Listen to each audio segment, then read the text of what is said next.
the novel, it really began as a couple of short stories, and that I had written for, well, a few short stories I had written for my creative writing thesis project.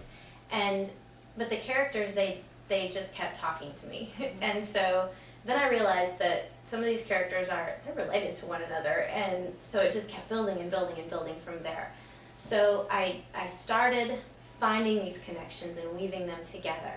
And I spent quite a bit of time, kind of making those connections, and then I submitted it to about 5 small presses, because I thought, I didn't know if I wanted to go with an agent or a small press, as a first time, first book-length publication. And I thought, well, I'll start with small presses. If that doesn't work, maybe I'll look for an agent. And so I submitted to about 5 places, and I heard back in a good way from 2 of them, and Southeast Missouri University Press was one of them. And I thought, I'm just going to go meet, these editors. And I did a lot of research before I submitted. And I loved the mission of Southeast Missouri University Press. It was started by a woman named Susan Sorda, and she actually got I believe she got her PhD from Illinois State University. And so these things you find out later, small world. But she started it with the mission of getting students involved with publishing. Students who wanted a writing degree, but didn't necessarily, maybe they didn't want to teach. Maybe they wanted to go into publishing. And I thought, how wonderful. A press designed that, graduate students can get this hands-on experience at a press and go out into the world and do great things. And so I was just really excited that they were interested. And when I met her and when I visited the press, I knew that book had found its home, that is where it belonged. She was wonderful. She was what I would describe as a hands-off editor, in that she never told me how to revise, but she did suggest things like, I remember getting an email from her that suggested I take another look at a certain chapter and decide, does that chapter belong there? And I thought, oh, okay, so I looked at the chapter and realized, really, I need to do a lot more with that chapter, and so I did. And then from that process, I started expanding something else in a different chapter, and then weaving something together in a different chapter, and it all just kind of came together. And I thought, how did she know that? How did she know where to point me to, that would happen? It was a wonderful process. I remember, she told me to, and this is a great learning experience for an author. She told me that I needed to change the title, because the title of the manuscript was Roman Catholics, but it was spelled R-O-A-M-I-N. And I love that, that play on words. And because the sisters, they roam in their understanding of spirituality and Catholicism, and they roam literally around the world. So I thought it was very clever, and, well, a little bit too clever, kind of one of those hitch over the head things that I try to avoid.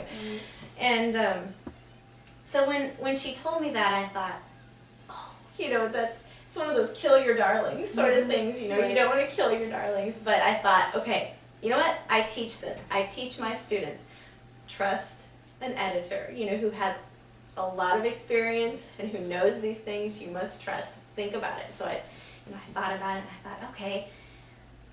But I wondered why, and when she explained it, it made all kinds of sense, because she explained it basically. Someone who's not Catholic will look at that title, Roman Catholics, and think it's a book about and for Catholics. And it's not just that. Right. Someone who is Catholic will take a look at that title and think it's a book that makes fun of Catholics. Right. And it's not that. So, you've alienated almost all of your audience right there. So, a very wise decision.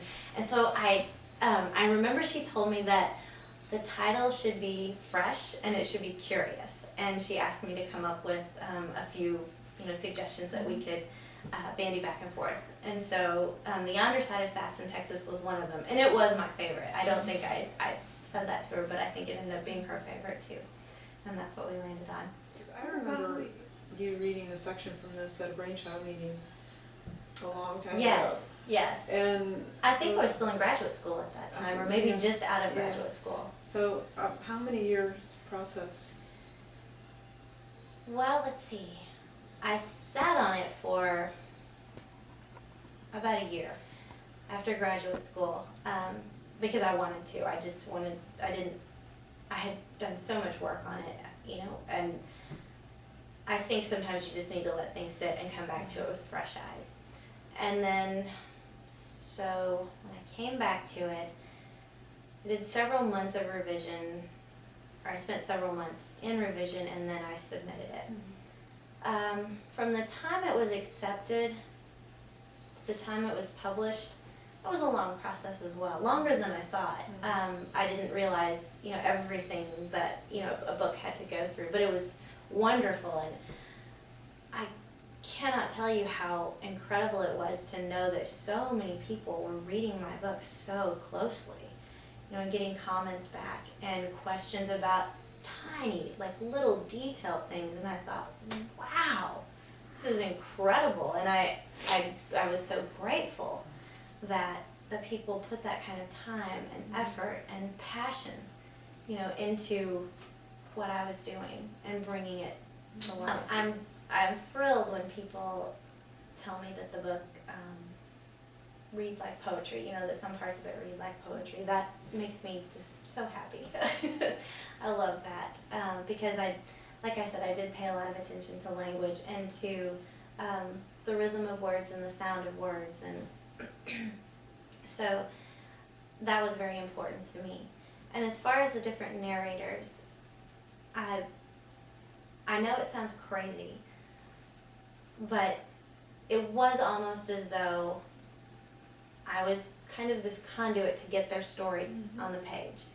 It wasn't this idea where I thought, oh, okay, now we need to hear about Sass from somebody else's perspective, and that somebody needs to be a coal miner, and he needs to be about 55 years old, and you know he needs to be.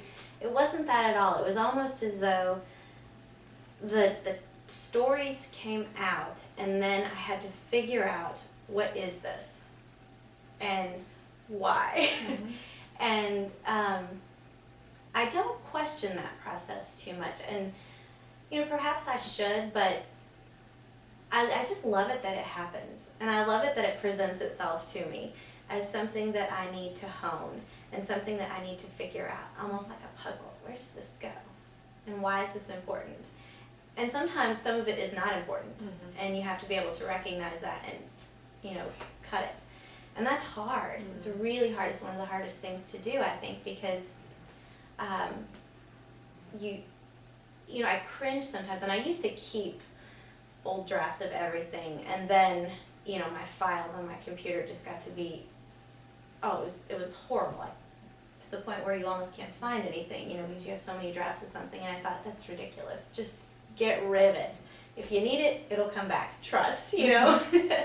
And that has helped a great deal, I think, especially right now. I find myself writing a lot of poetry.